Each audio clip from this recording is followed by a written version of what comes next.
Meu nome é Guto e eu tinha um sonho. Um sonho de que a parte 5 de Jojo seria inesquecível. E foi.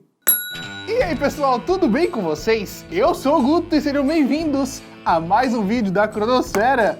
Hoje pra gente falar sobre o final mais patético dos animes ou sobre o anime desperdiçado, não sei ainda qual vai ser o título desse vídeo, mas os dois servem e vocês vão entender depois da vinheta.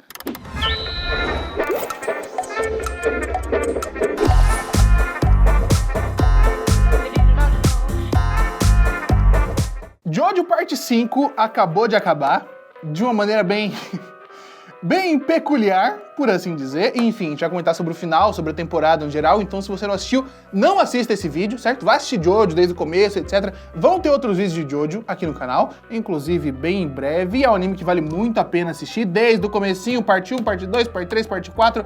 Parte 5 talvez, mas enfim, esse não é o caso. Vamos pra onde? Por onde que a gente começa a falar sobre Jojo, George? Por onde? George. Os últimos 2 episódios foram lançados agora, depois de ter uma pausinha aí pra chegar no finalzinho, a gente ter o final. Ô Jorge, para quieto, meu companheiro. E, né, tava esperando bastante coisa, porque pausou o anime, falou, não, vai ficar 2, 3 semanas sem, e daqui a pouco vai vir Jojo em outro dia, foi num dia diferente do dia de lançamento normal. Eu falei, tá, vai vir coisa da hora. E eu me frustrei bastante. Me frustrei muito esperando essas coisas da hora, embora o povo o tempo todo sempre me disse. Eu não li o mangá, né? Então o pessoal falava, ó, Guto, cuidado, você tá gostando, vai ter umas coisas legais aqui no meio, cuidado, o final você vai odiar, o final vai ser triste, o final tem isso. Eu falava, não, cara, vamos lá. Não tem como ser tão ruim assim um final, não tem como ser tão... E foi. Não os últimos 2 episódios, necessariamente, mas coisas que ficaram em pé, que poderiam ter sido, né, abordadas, resolvidas nos últimos 2 episódios, e não foram. Mas antes disso, como a gente vai falar um pouco sobre a temporada no geral, vamos falar sobre as coisas boas, né? Porque daqui a pouco eu vou começar a falar das coisas que eu achei meio merda na temporada, aí o pessoal fica, não, olha só, o Guto só fala de coisa ruim, o Guto odeia tudo, por que ele assiste anime? Fica aqui claro que Jojo é um dos meus animes favoritos, né? Fanboy absoluto. Kono Guto da, minhas redes sociais são baseadas em memes de Jojo. Parte 4, perfeita, não tira nada. Parte 3, incrível, divertida. Parte 2, parte 1, absoluta. Então, né, todas as outras partes, mesmo com defeitos, eu gosto, até defendo alguns defeitos, às vezes. Não deveria fazer esse tipo de coisa, mas os defeitos da parte 5 tão tristes. Enfim, partes boas. A produção, primeiramente, a gente tem que ressaltar a produção dessa temporada, que é de longe a melhor produção de todas as temporadas de Jojo, tudo que a gente já viu. Mesmo que Jojo tenha uma qualidade muito alta sempre, a David Production sempre produziu de uma maneira muito boa, eles conseguem fazer com que pareça muito mais caro do que realmente é o Jojo. As trilhas sonoras muito boas, a animação muito bonita, a direção em vários momentos consegue se destacar e fazer com que episódios, até que simples, sejam muito absurdos. A gente tem ali o arco do Abakiozinho, do episódio da morte dele, que é muito da hora. Eu acho que talvez seja meu episódio favorito da parte 5, talvez meu episódio favorito de Jojo geral. Toda a construção daqueles episódios que é um pouco antes ali da morte do Abakio, com o Doppio aparecendo, que é um personagem incrível. Depois a gente comenta mais sobre o personagem. Doppio eu acho maravilhoso. Risoto, desde toda a coreografia de luta, a produção daquele episódio tá maravilhosa. Cara, tem coisas muito boas nessa parte. Kimi,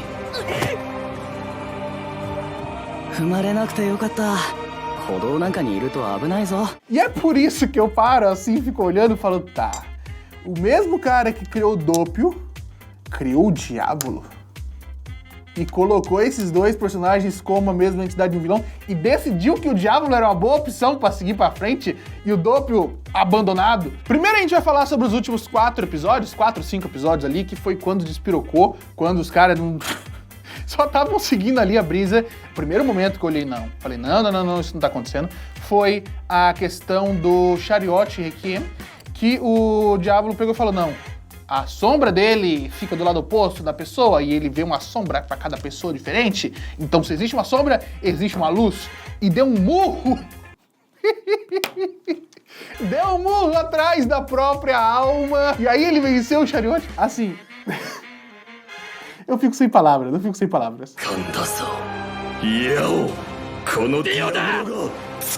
Novamente, é sempre bom ressaltar que você... Jojo é bizarro, Jojo não precisa ter sentido. Precisa ter sentido.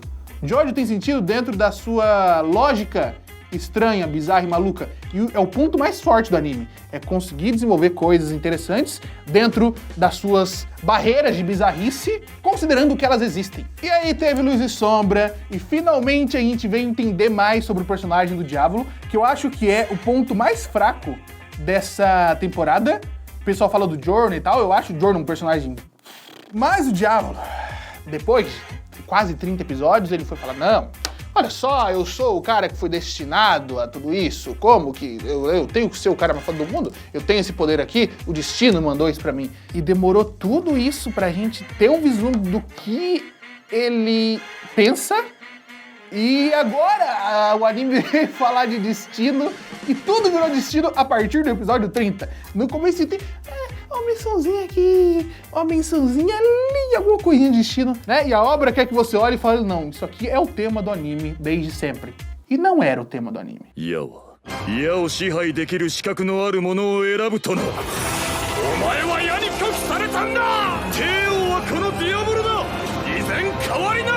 É como, por exemplo, o tema desse canal, que é obviamente o Cirilo que está ali atrás, e de repente eu passo a usar a máscara da Maísa em todos os vídeos. Não é o tema do canal. O tema do canal é o Cirilo, não é a Maísa. Poderia, inclusive, Maísa, convidada para esse canal. Não que ela vá aparecer, não que ela vá assistir algum vídeo desse canal nunca, mas... E aí vem os últimos 2 episódios, que é uma série de doideira atrás de doideira que não tá encaixando ali naquele momento que ele tá. Primeiro que a luta do Diávolo tinha acabado já, o Diávolo perdeu, caiu lá no negócio, o pessoal foi matando ele, aí aparentemente ele tá preso dentro do poder do Requiem, que vai ficar lupando ele pra ele morrer infinitamente. Interessante, a cena bem feita e tal, ele no ML lá bonito, cortando os negócios da hora. Aí a Triste falando, não, vamos atrás dele, ele caiu aqui no córrego, mas tá descendo pra lá, ele tá vivo ainda, eu tô sentindo. E o Giorno, não, eu sinto que não precisa correr atrás dele, eu sinto que tudo aqui está acabado. Como você sabe disso, Giorno? É apenas uma sensação. Você, ele desistiu do maior vilão do mundo, que tá querendo dominar o planeta, que vende droga pra criancinha, porque ele sentiu que tava acabado. Tava realmente acabado, mas ele não tinha consciência dos poderes do Requiem, então ele só confiou em nada. E aí começa um flashback doido, contando a história de Jesus, escultor de pedra. O usuário do Rolling Stone claramente inspirado em Jesus, tem a coroa de espinhos, ele vai falando, vai profetizando, todo filosófico, e no final das contas a gente vê ali que tudo estava atrelado a um certo destino que aconteceu antes de toda a história, né, desenrolar. E a gente soube disso depois da resolução da luta com o vilão principal da história, do nada.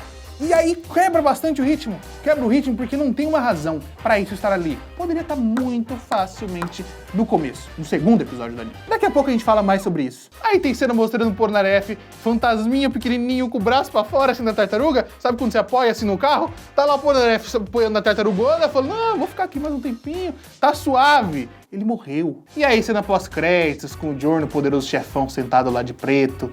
Que é uma cena que mostra só que ele, né, já que ele matou todo mundo da máfia, ele acabou criando outra família da máfia, e você não sabe o que isso realmente significa. Se ele conseguiu salvar as criancinhas, se o pessoal, se ele tá vendendo droga pra criança, você não sabe, ele pode estar vendendo, e o anime acaba... Jorge. É, Jorge, seu destino tá sendo traçado, viu, meu companheiro? Você tá indo pro bagaço. E aí você olha pro final do anime e fala, tá... O que tudo isso quis dizer? O que essa parte quis dizer? O que esses personagens quiseram dizer? Muitos deles não tiveram arco concluído, muita gente não entendeu nada do que estava significando. Triste! Você olha pra Triste e fala, não, desde o começo eles falam. Tem o pessoal que saiu da gangue falando, não, a gente tem que sequestrar a Triste, porque a gente vai ver qual é o poder dela, vai entender quem é o chefe, a gente pode descobrir quem é o chefe, etc. O poder dela não tinha nada a ver com o chefe. A Spice Girl foi usada 2 vezes, a Triste teve 3 falas durante o anime inteiro, tirando o episódio que ela resolveu as coisas lá com o Notorious Big, e ela sumiu. Você fala, tá, e aí, o que aconteceu com a Triste?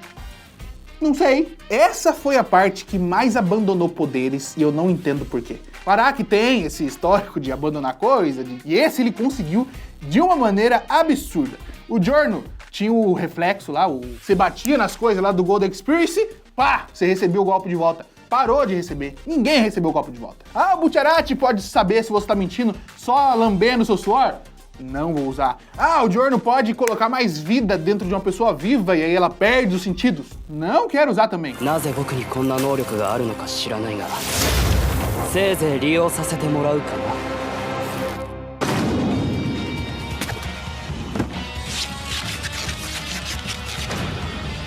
Ah, o Giorno é filho do Jill. E aí? Ele é filho do Jill só por ser filho do Jill, não tem nada a ver, não tem nenhum desenvolvimento em torno disso, não faz a mínima diferença que ele seja filho do Jill, não tem uma explicação pra mãe dele ter ficado viva, e o Giorno ainda levando o crédito por tudo que ele não faz. O pessoal resolve as tretas, o pessoal faz umas coisas absurdas, aí chega o Giorno. Não, mas se olharmos pro sol, os olhos ficarão mais aquecidos. Aí todo mundo, Giorno, filho da cara brabo, ele é nosso líder, ele é cara bom. O Bucciarati fez tudo sozinho, todos os negócios. Narentia fez mais coisa que o Giorno. O Fulgo foi embora e fez mais coisa que o Giorno. Não, aí já é exagero também, né? Aí você pega, tá, por que o Bucciarati virou um zumbi? Claro, o Giorno pegou e colocou a vida dele no momento certinho, que ele tava morrendo. Mas pra quê? Qual que era a finalidade dele ter virado zumbi ali? Ele poderia ter morrido no Coliseu lutando contra o chefe, lutando contra o Doppio pra salvar alguém. Dava na mesma, seria mais bonitinho. E o que me deixou mais transtornado, eu comentei que a gente ia falar sobre o Diavolo. Qual é o lance do Diavolo? Porque assim, existem os vilões que são personagens mais complexos, vilões que têm motivações, vilões que estão corretos, vilões que blá blá blá blá, ou vilões inerentemente maus, que estão ali porque são assim. O Jill é assim, né? Ele é mauzão, ele é da hora, ele é, opa, eu sou foda, eu quero o mundo todo. O Diavolo é assim, mas eles fazem uma construção, uma premeditação para como se o Diavolo não fosse assim. Tem tudo uma mística, olha só, o chefe não pode aparecer o rosto dele, ele não sei o que, ele tá por trás de tudo, ele tem a inteligência de não sei o que. Aí você fala, pô, quando esse cara aparecer vai ser brabo, ele vai ser um personagem da hora, ele vai ter uma personalidade interessante, e ele vai ter, né, ou ele vai ter uma motivação, e deu a motivação dele que é, com um poder desse eu sou destinado a ser o imperador do mundo. Aí você olha e fala, pô, você podia ter falado isso no primeiro episódio que eu já aceitava. O Jill fala isso no primeiro episódio. A gente sabe desde o primeiro episódio que ele é inerentemente mau e ele quer dominar o mundo porque ele é assim. Aí você aprecia o restante com suas outras, né, outras qualidades da construção de vilão. Não em torno de um mistério, de um personagem que não tem nenhum mistério. Ele não é misterioso. Por que ele realmente tinha não sei o que, de ver o rosto dele? Não tinha. Não tinha no mistério por trás da face dele. O passado do Diavolo. O que é isso? O que é aquilo? O que é aquilo? A mãe dele, que estava presa há muitos anos, deu a luz pra ele dentro da cadeia. E não faz nenhum sentido, já que o pai dele, teoricamente, morreu 2 anos atrás. E a mãe dele tá lá numa cadeia feminina. Deu a luz a ele, ele nasceu, foi mandado pra cidade, criou lá com o padre. O padre um dia quebrou lá a garagem porque ele queria expandir o negócio. E tinha a mãe de Giorno presa de... Do Giorno não, do Diavolo, desculpa, eu errei aqui, o Giorno ficou bravo. A mãe do Diavolo debaixo da garagem com a boca costurada. O quê? O que eles queriam dizer com isso? Qual foi a intenção de mostrar umas coisas dessa que... 憎悪なのか愛情なのか心の中は闇だ. Se você coloca aquele primeiro episódio ali da pedra, com o monólogozinho do Jesus no final, vendo que 3 pedras apareceram, sem nem mostrar quem foi que morreu, porque aquelas pedras iam fazer que pessoas morressem, sem nem mostrar, você olha e fala, tá, tem alguma coisa a ver com o destino esse arco inteiro. Pessoas vão morrer e você não sabe quem é. Aí você fica na tensão, fala, opa, qualquer momento alguém vai morrer porque é o destino dela. E aí no final aparece o vilão que tem o destino de ser o imperador de não sei o que, ou pelo menos ele acredita, e é por isso que ele segue fazendo as coisas. Aí você fala, tá, pelo menos tem uma unidade, né? Destino aqui, destino aqui, destino aqui, e vai seguindo essa roleta. Mas no final das contas, não tinha nada de destino antes, tinha Giorno Giovanna, eu tenho um sonho, vou parar de vender droga pra criança nessa cidade aqui, nesse mundo aqui que tá tudo mal acabado por conta de mafiosos ruins, vou virar um gangstar e no final os caras morreram ali, a Trish sumiu, o Giorno virou gangstar, mas você não sabe que tipo de gangstar que ele é, o que ele tá fazendo de verdade. O Diavolo, que tinha o destino, não tinha o destino, acreditou que tinha um destino só porque sim, ele era um personagem péssimo, inclusive, fica aqui, imagina. No finalzinho ali, no Coliseu, tá o Doppio e o Diavolo. O Doppio destrói a personalidade do Diavolo, vai ter, imagina um episódio só disso, dele conversando com o Diavolo, ele, os diálogos ali, não sei o quê, até que ele percebia que o Diavolo era fraco e que ele que devia ser o cara foda. Aí o Doppio ia lá, engolia o Diavolo, pegava todos os poderes dele e muito brabo ia lá lutar com todo mundo. Desperdício. Mas enfim, essas foram as minhas impressões, os meus sentimentos quanto ao final e quanto a momentos da jornada de Jojo. Você pode discordar com toda a sua certeza, você pode fazer o que você quiser da sua vida. Enfim, eu quero que vocês deixem aí nos comentários o que vocês acharam dessa parte, principalmente desses acontecimentos do final e toda essa baboseira, né? Se você gostou, se você odiou, deixa aí nos comentários, vamos ler, vamos conversar sobre as coisas. Conversar não é debater nem discutir, porque é uma coisa assim, eu gostei. O que você quer que eu faça? Nada, você gostou, ótimo, quero saber o que você gostou. O pessoal gosta de tentar mudar coisas absurdas que não tem o que ser mudado. Você gostou, você não gostou? Tá bom, a não ser que sejam coisas muito terríveis e prejudiciais ao ser humano e à vida na Terra. Aí dá pra debater, dá pra ir um pouco mais além. Enfim, minha gente, um beijo a todos vocês e mais Jojo bem em breve. Falando de coisas muito boas, inclusive. Tchau!